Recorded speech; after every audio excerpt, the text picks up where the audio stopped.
What's up, everybody? My name is Hamzz. Well, go on, y'all. My name is Kelvin, also Kelz. And welcome to the Creative Flame Podcast. Today I have a very special guest today. I got Galaan, the governor of Seattle. We have him live and in the box here on Zoom. Seattle, yes, yeah. Chooser. Introduce yourself a bit, who you are, what you do. What should I introduce? I don't even know. Is he? Bro, who are you, bro? Your favorite color, like. Is he coming? Your vibes. Who? Galaan? Is Galaan coming? Is he supposed to join soon? Let me go get him. Hey, yo, you know what to do, baby. Chose. What's up, you guys? I am the first guest on the Creative Flame Podcast with the Honorable Hamzz and the flying high Kelvin. My name is Galaan Abdisa, and I am. Who am I? Galaan Abdisa. I live in Seattle now. I graduated from Bucknell University in 2021, and originally from Los Angeles. Graduated from Bucknell in Lewisburg, Pennsylvania, and now I made it all the way out to the Pacific Northwest to work in the tech industry, where I'm doing product marketing management at Microsoft for commercial marketplace and emerging technologies. So been out here for a year and a half now, and it's been very exciting. I feel like I've grown a lot and I continue growing, and yeah, let's get to it, boys. Lovely. Love that introduction. Yeah, I think maybe you didn't miss it, or maybe you're going to talk more about it, but tell us what what is your creative pursuit? Like what creative things do you do / what do you define as creative? Well, yeah, let's start with that. Yeah, like what's your creative flame? That creative flame. I like how y'all did there. Type y'all shit, yeah. Y'all put it in. Great question. I think creativity at least is defined in multiple facets of your life, right? And I think there's a creative me outside of work. There's a creative me at work. There's a creative me with the relationships I have. So creativity is a part of and integrated in every facet of your life. And I feel like that's true for everybody, whether it's at work or whether it's outside of work. I feel like everybody is or has that creative flame, right? Or like that creativity in them for sure. To do great things. And so for me, at least the way I define creativity, at least at work, in my role specifically, I do a lot of digital marketing and web strategy, web marketing for our users that just choose to explore and eventually, we hope, buy our products at Microsoft Cloud, which is, in other words, called Azure. And so my responsibilities has been to think of ways to improve and enhance that user experience, and allowing myself to experiment and figure out content we could use on the sites, figure out that layout on the website from the minute they land to the minute they choose to, either purchase a product or download content on the websites. Like that vision and that experience and that journey is something that I have creative vision over, which has been exciting. Outside of work, creative me likes to go take photos. I see the camera. What camera do you have, by the way? The Canon Rebel T something. It's the entry level camera. I forget what it's called. Type shit. But that's to say, just with that camera, I've also been taking photos with my phone as well. So just being able to go outside and just capture moments, whether it's beautiful nature right now I see outside my window here in Seattle, or going downtown and capturing, live events and things going on. Vibes, as you said. I think that's the way I express myself creatively outside of work. How about you guys? How do you guys channel your creativity outside of this podcast, which, by the way, is a great medium to do that? For me, my creative flame is music. So I make beats, I write, record, produce, everything.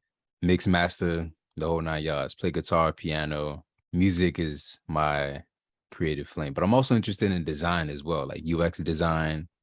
And I'm interested in, I actually took a photography class as well. You know what I'm saying? At Bucknell. Shout out to Tulu, Professor Tulu Bayar.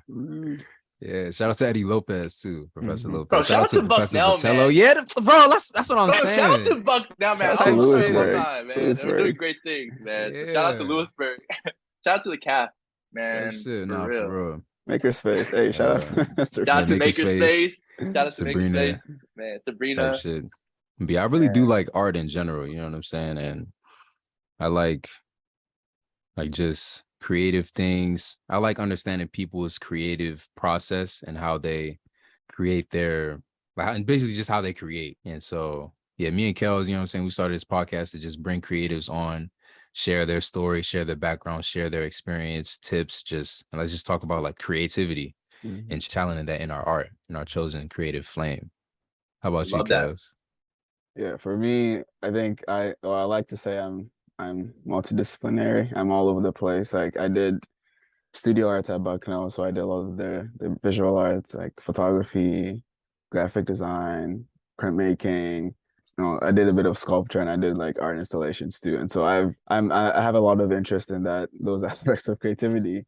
But right now, working as a filmmaker / storyteller in a design firm is pretty interesting. It's like my creative flame is there, but then I'm also trying to balance that with not getting too drained by work and not having enough like fuel for the fire at the end of the day for me to continue choosing.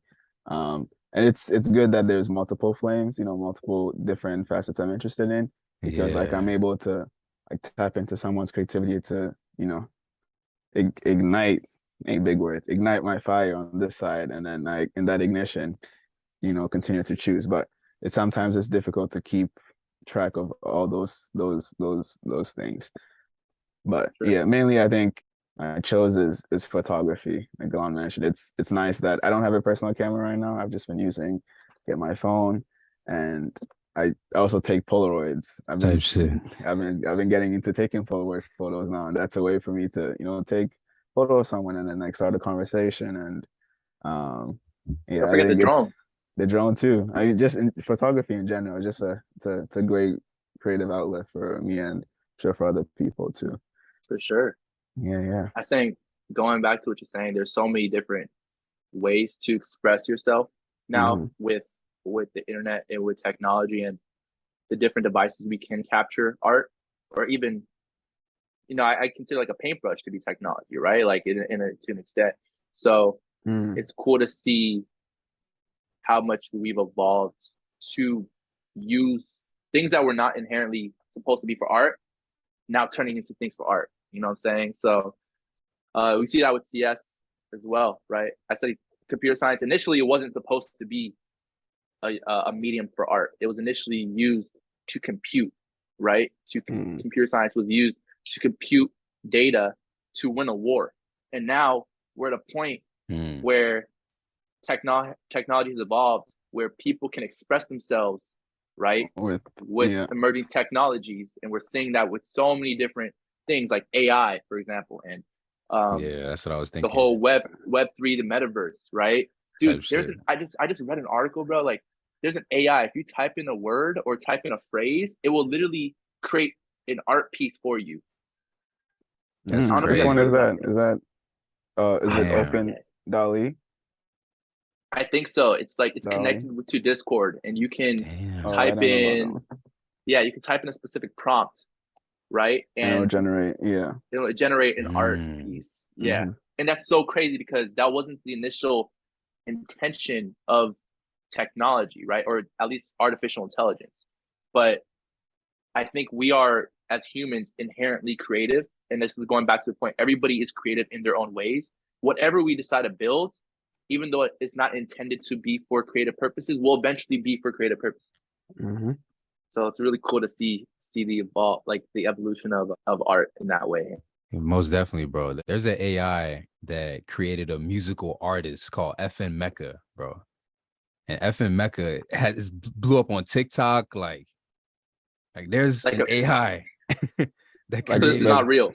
No, this so is it's not a real like a real artist, but it's an artificial rap artist. And that, like, just thinking about having like an AI artist, and you talk about the metaverse and how, you know what I'm saying, people are going to be in the metaverse and then doing virtual live shows, virtual performances. Like artists don't even need to be real anymore. And to even make music, there's an app on my phone that I use to make loops, beats, Afro beats, hip hop, all these different genres, types of beats. And it's like, yo, like AI is really changing the way people create, and it's making it, or one could argue that is making it less organic, less real. It's more computerized and interesting. What's the point word? there. Commercialized. What's the word? Commodified. Yeah. Commodified. Yeah. The commodification of art, and how in the music industry, at least, when artists sign, they sign the rights over da. But as an artificial artist, like they pretty much own, you know what I'm saying? Like they pretty much can create the artist out of scratch. So it's real interesting how, damn, AI is really about to change the game. I think it in changing the game, like it could change it for better or for worse. And it's like, at Sure, what point do we absolutely. determine whether or not it's doing more harm than help?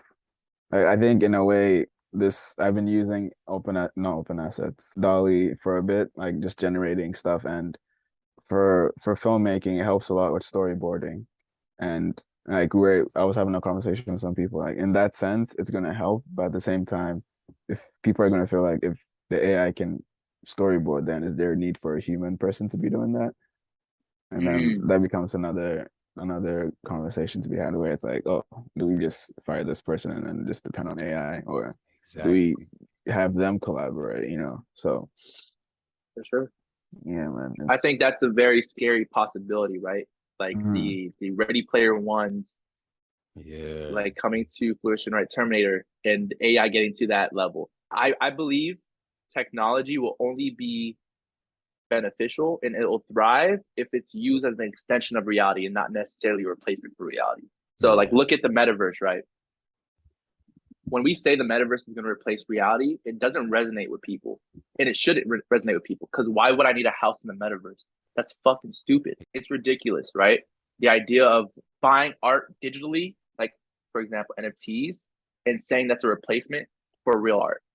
Buying houses in the metaverse or whatever that means and replacing it as real houses. Like that doesn't make any sense. And we're seeing that now with sandbox experiments, right? And making an environment for folks to replace their current reality. And that's not, I don't believe that will ever be successful, right? As technology. That's my prediction, and I'm willing to put a big bet on that. I believe technology, AI, cloud computing, and like emerging technology with the whole Web3, metaverse, digital twins will only be success. Blockchain technology, right? That will be successful when it's used as an extension for people to then also, like, it's an additional tool for people to connect, right? And there's a lot of successful use cases we're saying with AI and the metaverse, right? And digital twins, where people are still doing their day-to-day jobs in real life. However, they're using these technologies to optimize their business, but still in the real world, either optimize or enhance like their business to solve a certain problem, whether that's in healthcare, financial services, entertainment. We see that a lot, obviously, a lot with entertainment with CGI. So I feel like there's this daunting fear that, AI is going to pretty much take over our lives, right? And humans won't have any real purpose on Earth. But the reality is humans are generating these technologies and will only be successful as an extension of us. Wait, how do we know humans are the ones generating it though? What do you mean? Like what generating the technologies? Like AI creating AI? So that's funny y'all say that. That's funny y'all say that because there's I'll plug in Microsoft because that actually did happen. So we just announced it at Ignite, which happened a couple weeks back. And there's now on GitHub, there's like a agent, right? A virtual agent that will help support developers write code. So it will recommend code, and then the developers can then use that code and integrate that into their software and change it. So let's say I'm trying to build an algorithm or an application, right? A social network application, and the job is for me to like a photo. And that agent will allow you to copy and paste the code that's recommended because something's implied that you're trying to then like the post. Or that feature, when you typed it in your user board, that, hey, I want to like this photo. They will generate a code that says, here's how you like the photo. All right. and I might be butchering it. I'm not the engineer or product manager for the product. However, we're coming to a point, and now also like low code, right? That's the whole narrative around low code. So people that aren't developers can make applications without having to figure out how to do recursion algorithms, right? Or queries and all these technical things, because they just want to focus on being artists. And I think that's beautiful though, right? Because I feel like technology should be a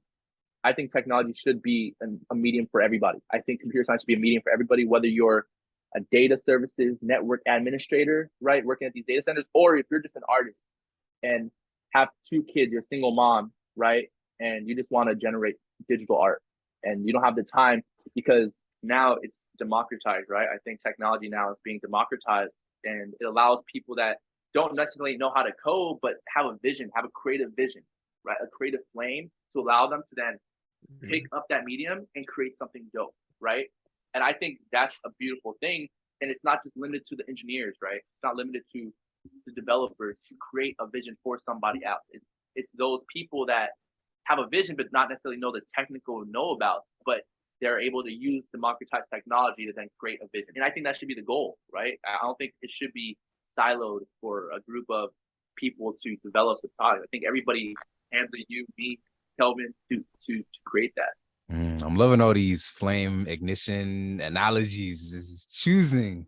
It's very fitting for the podcast, and it's fitting for the topic that we're choosing. So yeah, thanks for that insight, man. I was watching a TikTok this morning about how, I don't know if I can find it and share it, but it was from this lady called passionland.co, and she posted it on October 19th. But she was basically saying how there was a research about how kids are super creative when they're young, but then as they grow older, that creativity just like dwindles down, or that the percentage of people who stay as creative dwindle down. In 1968, this research team of George Land and Beth Jarman decided to test creativity in children. They used the exact same test that was given to NASA engineers and scientists to pick out the most innovative people. So the researchers had a sample size of about 1,600 5-year-olds, and they wanted to test to see what percent of them came out as testing as highly creative or creative geniuses. Of 5-year-olds, 98% of them tested in that category. Like the brilliant researchers they tested those exact same kids 5 years later when they were 10 years old, and 30% of them tested as highly creative. And then again, 5 years later, they tested them at 15 years old, 12%.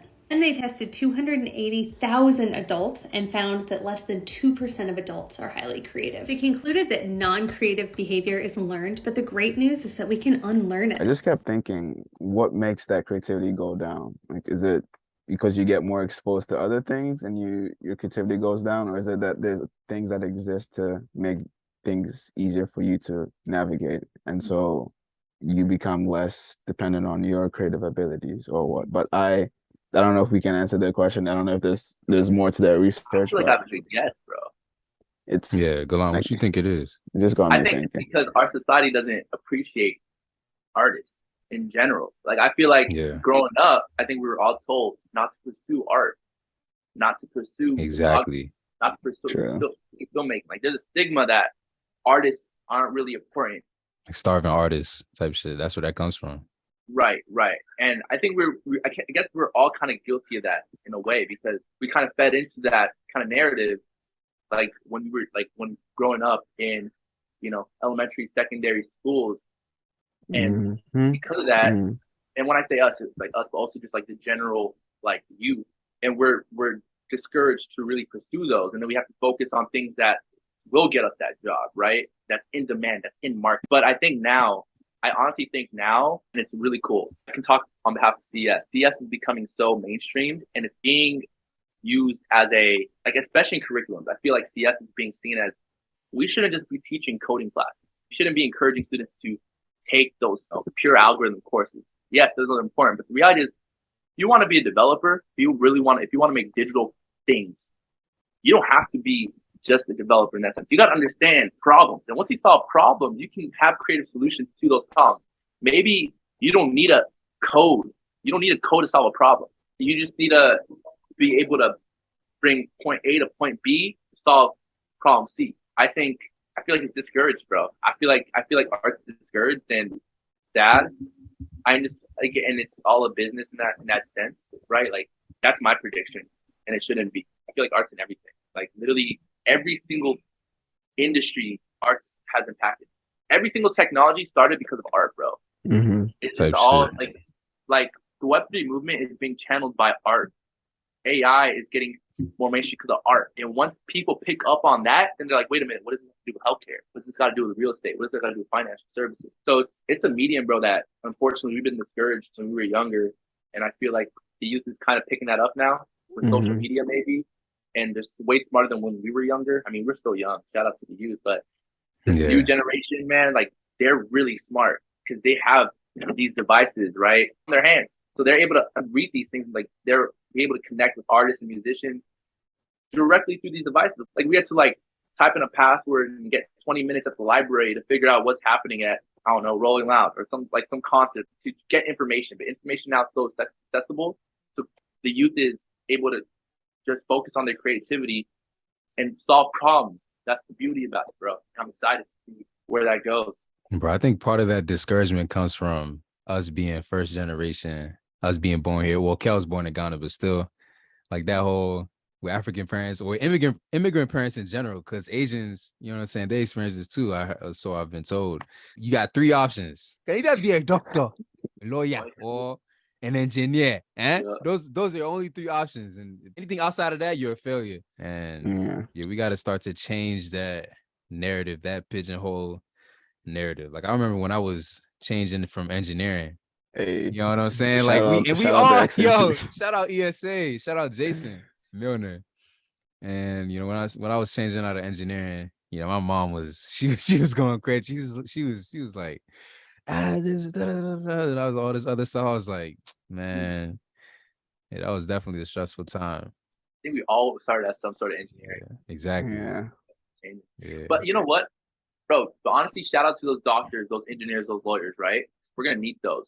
But I feel like the most successful doctors, lawyers, and engineers are the ones that tap into their creativity, right? They're creative in those industries and they make changes in those industries. They're the ones that deviate from the standard processes, right? Oh, this is what I'm supposed to do to solve a problem. And they're just like literally copying and pasting a certain process.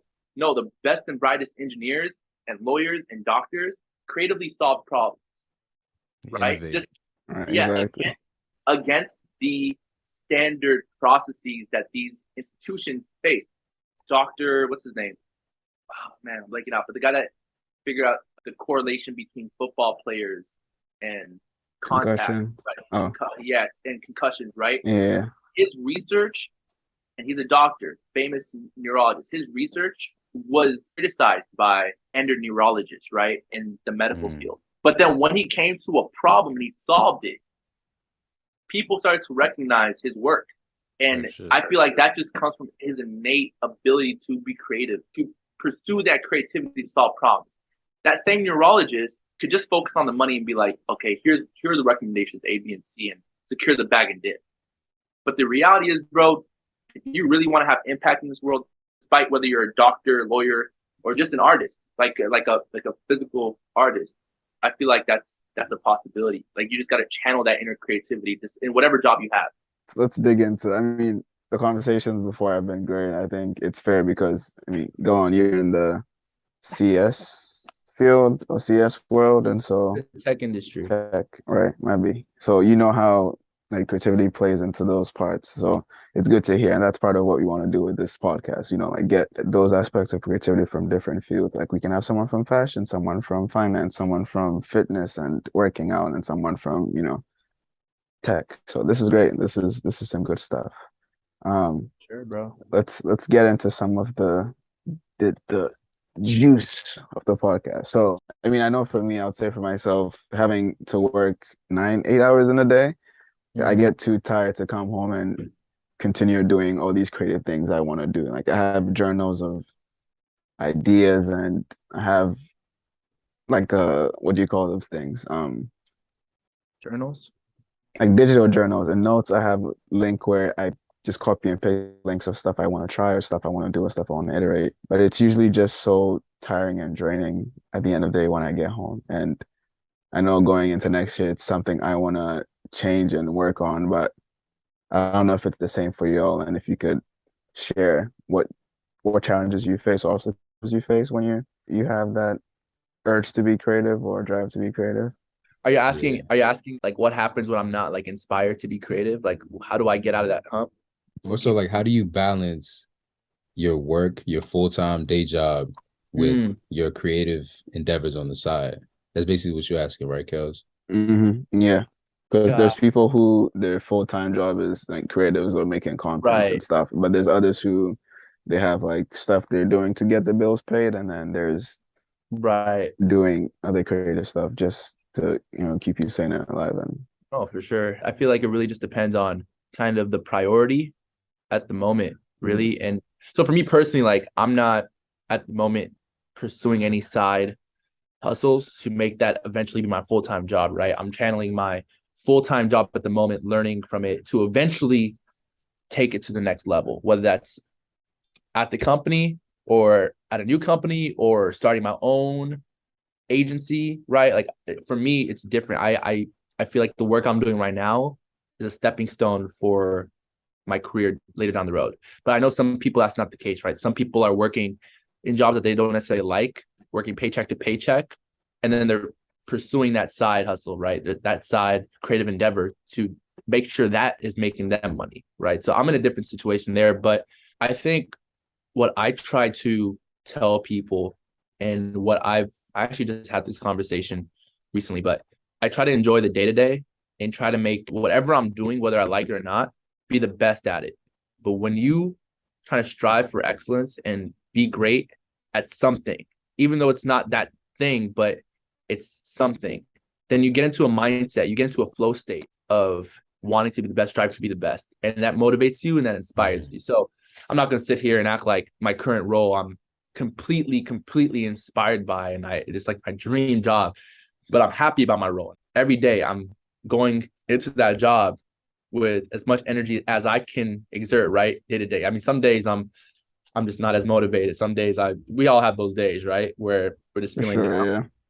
But the days where I understand the value of my work, I once you understand that objective, I go hard as many days as I can.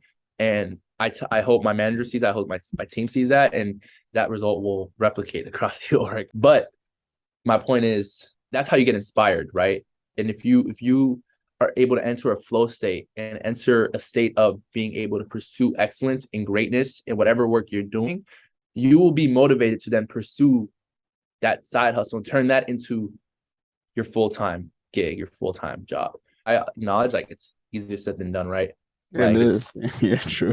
Easier said than done. So for the folks that feel like they hate their job at the moment and are not able to challenge their creativity and want to pursue that side hustle, like just gotta continue those grinds. Somebody told me work doesn't end 9 to 5; it's 9 to 9. Like those that 5 p.m. going through midnight and waking up at 9 and grinding then to make your dreams come true is what's gonna get you to be successful. Damn, bro, that reminds me of this quote that says like, yeah, everybody works 9 to 5, but what you do from 5 to 9 will determine the rest of your life. Those 5 to 9 hours are as critical. in 5 p.m. to the next day 9 a.m. No, 5 p.m. to 9 p.m. for after work, basically, before you go to 4 bed. hours. Yeah, those 4 hours. So it's like, damn. Yeah. That's kind of crazy because, like, well, at least in my experience, it's definitely tough balancing that. And then there's the whole quiet quitting movement and how people are not basically giving their all every day to work because it is so draining. Like, if you give your all to this job, when you come home, you're not going to feel the motivation to pursue what you got on the side, like Kelz alluded to. So it's like quiet quitting is a way to take back your energy and rechannel that into your passions and have a more fulfilled life creatively in general. So for you, Galaan, it seems like it's more of a linear thing. So you got to grind now in this role, and then in the future, you get to pursue those creative endeavors. What I'm trying to say is like, I feel like the skills I'm learning now is what I want to eventually do. That's like what I'm trying to turn into my dream career, right? I think digital marketing is such an exciting field that bridges both my CS analytics background with user journeys, user experience on any digital platform. I think there's going to be exciting opportunities to create those experiences through Web3 and the metaverse, but that's in the future, AR, VR, those experiences. And that's the main thing I want to kind of grow into my career. I know I'm early in my career now, but I want to learn more about digital analytics, web analytics, understand web data, understand user data. If I can understand that and understand the gaps, we can then fix that for future experiences, whether that's somebody tuning in on a HoloLens or Oculus and seeing the gaps there, right? What are those gaps? What are those things? So I definitely am still trying to figure things out. But right now, my interest lies in web analytics or digital marketing in general within the tech industry and tech experiences for everyday users. Because, dude, everybody's on the internet. Like, everybody's on the internet. So if you're able to make sure that experience is polished and to the best it can be, it's not going to be perfect, but if you can improve that experience steadily and over time learn to improve it, that's what I call success. And I want to be able to look back in my career and say, like, I made people happy online. For people to be online, be on the internet, or be in the Web3 space, AR, VR space, whatever tech medium, that experience, I want them to be happy. I don't want them to feel unsafe, because that's an issue right now with cybersecurity. People feel unsafe, people feel scared, people feel hesitant, and some people just don't know how to use it. So being able to understand that data, that web data, that user data, and polish up and improve the experience is something that I'm excited about. In my career, that might be at Microsoft, that might be at a new company. And I'm also like considering just like starting my own digital marketing agency, right? Like just being able to work with startups, work with everyday people, work with businesses, nonprofits, because as they evolve and create that platform, that digital platform, they're going to need somebody to support them to improve and enhance that experience for their audience and their users. So I'm learning a lot right now, but it's an exciting space. Tech space is ever changing. And who knows, what comes out in 2030. Like, we might not be talking about Web3 or AI in 2030. It might be some new insert name technology that changes the way people operate. So, right. Yeah. I like one of the things that you said that stood out to me was just, well, I don't know how long you plan on staying at where you are. Where are you again? You mind saying for the Microsoft. Where?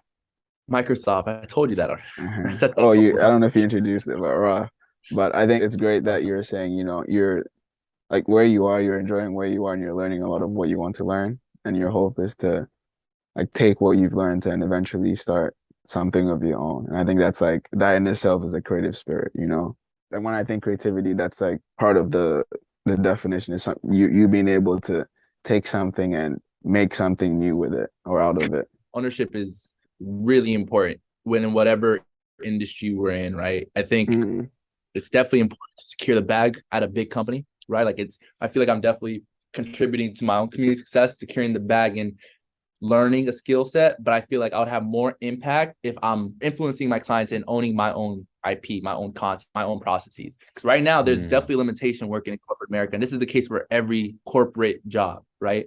They say you have some freedom and flexibility, but the reality is you're tied to a IP that industries own and industries follow. But I'm excited because I think we're aware that now when we're younger, the importance of ownership in whatever career path we choose. And if we're able to build a network across industries, within industries, across countries, I think we will thrive, especially our community, right? I feel like Black ownership is something that we got to prioritize as an addition to our career. I feel like our career is one thing, but we can't forget the importance of ownership in a predominantly white, male-dominated space world. Like, it's everywhere. So I feel like we got to prioritize, and on top of our careers, we got to additionally add the Black ownership and what that looks like, and what is like generational wealth look like for our community. So what's motivating you guys, right? Like, I feel like we all have something that motivates us in our day-to-day lives. And I think that's what's inspiring me right now, just having conversations with folks and leaders at my company who are Black. And it's great to have those opportunities, right, at a major company. But kind of the underlying, not really talked about thing is, how do you take this skill set and develop something on your own? That's the real objective, man. I think being able to take what we're learning and just reach out to ourselves, man, reach out to our own communities and do that work in our own communities. It's something that we got to start doing instead of just being in a silo. And I'm guilty. I feel like I've been in a silo for so long. As we continue to build our communities, we got to connect and we got to help and uplift ourselves, right? Because that's not going to come from corporate America. Corporate America can't uplift the minority communities of the US, right? Or of the whole entire world. Like they can't do that. In particular with the Black community, they definitely can't. Corporate America is definitely not doing that, even though they advertise that they do. That's the reality. And we're all aware of that. We just don't say it, but they try. I'm not saying that they're not trying. I feel like they are trying to the best of their abilities, but the true answer to all of this is ownership and being able to be strong enough and rely on those connections and build something. That's why the most successful Black people in the world are owners of something. You don't become a billionaire not owning something. Mm-hmm. Every billionaire owns something. Mm. They own a business. And if you're able to own business, that's how you become successful. And to me, I think success doesn't lie in the money. I think it's power. And I think if you're able to be powerful with your ownership, the money will come. The reason why the money comes is because you got power. What would you say your goal is creatively, like as a creative? For me, is to make sure users and people that are using digital experience are having the best experience possible. But also down the road, it's like I want to have my own clients that when they do curate these digital experiences, they're going to have somebody like hopefully myself to help them create these digital experiences and improve and enhance. Like that's the whole goal of my long-term, like having a digital marketing agency and growing that, like a studio for all things web. Galaan, thanks for all this insight. This is great. This is like actual chose, and I'm looking forward to like the rest of the world hearing this. We gotta be aware, bro. We gotta cut. Let me finish. Yeah, no, for sure. We'll cut out. some. There's something I cannot publish at all. Yeah. But we asked you. You said it was cool. You said it was public. So as I was saying, certain things, but then I was saying certain things. I was like, dude, we'll send you the final chose, and then we'll choose. I go, Kelz. We'll definitely cut on to this point. So starting at this point, for me, part of my motivation is again like learning all these things. Like I've done so many random jobs, so many random positions, and it's like for me, my long-term goal is like doing something as a creative director and art director. Mm-hmm. And part of it is like learning all these little things, whether it's like business management, product design, filming, all these little buckets of things. And I was born in Ghana. I came from Ghana to the US, and I've always had this vision or idea or goal that one day after I've soaked in squeeze all the juice that I can from the US, I'll go back to Ghana and kind of distribute that juice in that sense. I don't know if it makes sense, but that being my motivation, it's something that I think about every now and then, like what more can I learn, or have I learned enough? And then at what point am I gonna just up and go back to distribute that juice? And like what you said about ownership is like, it's true. Like ownership is power, and that power comes success. So I was just having this conversation with my dad. It's really important that we could do that now. Like ownership of knowledge, right? We're doing that right now. We own our knowledge, right? And so we can influence a whole generation of young folks in our respective industries right now. All it takes is connecting with a family member in Ethiopia, in Ghana, in Nigeria, right? Anywhere across the world, and sponsoring somebody by being a mentor, being that bigger brother, right? Mm-hmm. And they know that community so well. They can start now. Like we can do that now. I was just having this conversation with my dad, so it's crazy that you brought it up now. Yeah. But it's not just business, but of knowledge. Exactly. Right? You all heard of Peace Corps, right? Mm-hmm. Yeah.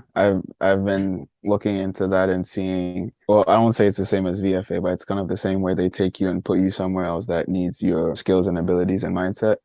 And I've been looking at maybe the next year or two, like doing one of those, and like that's kind of my gateway to, as I've said, like having that at the back of my head that I want to go and distribute that juice, but having that as like a starting point. Maybe I go through Peace Corps and I do so well and I do so much, and I'm like, then I'm gonna start my own program, and then it becomes like a pipeline from Ghana to US. People come and squeeze the juice and go back, that kind of thing. So, bro.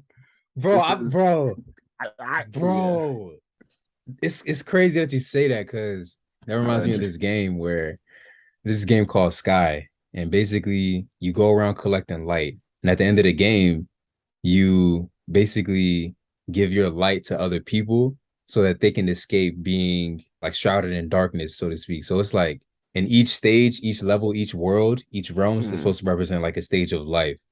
And so Like, it's interesting that you say like you want to go back to Ghana and share the juice and share your light, share your flame. You know what I'm saying? And the more flames you collect, the bigger your light is. And it's like, I like that. Damn, like maybe like the purpose, the point of life is to share your flame with as many people who are shrouded in darkness, so to speak. Because it's like my thing is, one thing I've learned about myself is that I'm very passionate. I get very fulfilled by helping people.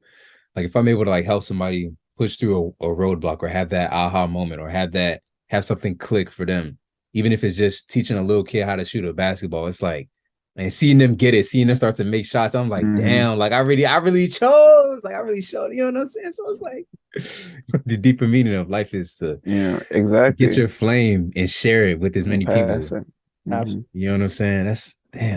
That's chose. No, I agree with that 100%. Yeah, it is something that like I'm continuing to look out for and be aware of. Like I see these opportunities in the office where our firm has different projects around, and so when there's proposals for work, I'm like, can they potentially do something in Ghana? That way, because I also haven't been to Ghana since I left. That was about 10 years ago. So I'm really like itching to go back, and a lot's changed. And so maybe in my head, like what I want to take there might not even necessarily work because the climate and the atmosphere is changing. The things that I think they need, they probably don't need, and they probably need even more than that. So bro, we can go hours on that, dog. Yeah, like, that's going to Africa, bro. I'm guilty that I've never been to Ethiopia. I've never been back to Africa, man. And I feel like Hamzz, homecoming. It's gonna be a homecoming. It's gonna be a homecoming. Dude, I can go hours on that. I just know, and just hearing from like my parents and my dad, like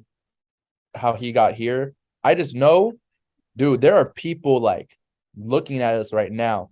Like this, like right now, we made it. Like to them, this is what success looking like. Just living here.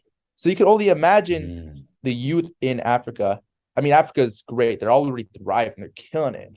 But it's about the way the U.S. pitches in these Western countries. Like we got to send them food and water. No. Yeah. What they need is they got jollof rice they're munching on. They don't need food and water. They need like right. I was seeing these posts about how the currency is depreciating so bad. Like a dollar. Like if you were an American and you went to Ghana, if you have $100, you're basically rich for the month. But it's like it's so bad there, and it's like, I mean, right now they need economic or financial advice. I don't know what the terminology is, but they don't need food and water. That's not what they need. Well, I can't speak for them. Maybe some people do, but what they need is what we should be doing. Is like our generation, bro, part of the African diaspora should be contributing in the economic success and prosperity of Africa. Like our work should be happening in Africa also. And that's something, man, I can go down that funnel too, man. Like I wasn't really aware of that up until I just had conversations with my dad. And I was like, it's really important. Despite what we do here in the US, our value and our knowledge is 10 times fold in Africa. You can be an engineer responsible for building a house here, affordable housing in the US. That's important. That's cool. But if you do that in Africa, your value and your work is 10 times more. It resonates 10 times more. Right? Just building a library, bro. Like just building a library of knowledge that we've gathered here, bro. Just access to information. That will go a long way for the economic prosperity of Africa. I personally have never been, and I'm meaning to go soon with my family. But dude, that's another goal, man. Like I think being Black is so fucking awesome. We are fucking dope because we have things that we tie back to and purposes that we should seek and we should continue to tap into. Also, like economically, I came from a lower working class family, so it's like that's another thing too. Going to a high school that was primarily upper class in the Palisades, I felt like it's a completely different. And going to Bucknell, like I feel like there's so many identities that all of us have that shape our experiences every day that we necessarily don't even think about. Invite me back, bro. I would love to talk more about that, man. That'll be fun.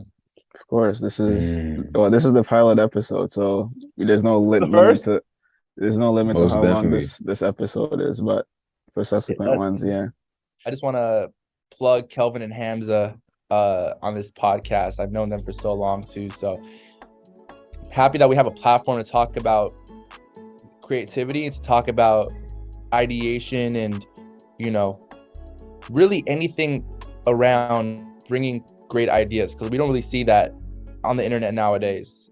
I mean, there's some, I mean, shout out to the channels that do it, but especially for folks that are, for like all of us being early career, like we're experimenting with creativity as we go, as we grow, right? It's not like you're just grinding and you make it and then you decide to create a podcast, right? And then you just get the audience that you've garnered in other work and they just follow, because we see that a lot with social media. No, we're like, they're figuring it out too. So I applaud Hamzz and Kelvin for this forum, man, and I'm happy to talk. So appreciate that, bro. Appreciate that. Thank you. Thanks for taking time too. Thanks for joining us, the pilot one. So Galaan, I just want to thank you for taking the time to join us on this first episode of Creative Flame. You understand, you had a lot of valuable, deep insights, a lot to chew on, a lot of flames to light the way. Exactly. So on behalf of my fellow co-hosts, Kelz and I, we would like to thank you for listening to Creative Flame. This has been another episode, or this has been a first episode, I should say. And yeah, thank you. Stay tuned for more. Dang, I don't know what's our schedule. We still figuring it out. We're flying through it. So yeah, if there's anything you want to hear more of or any other questions you have, just feel free to reach out to us or email, message, DM. Where can they find you guys? IG, TikTok, email us. Email's gonna be in the podcast description. Twitter, OnlyFans, everywhere. Type shit. I love it.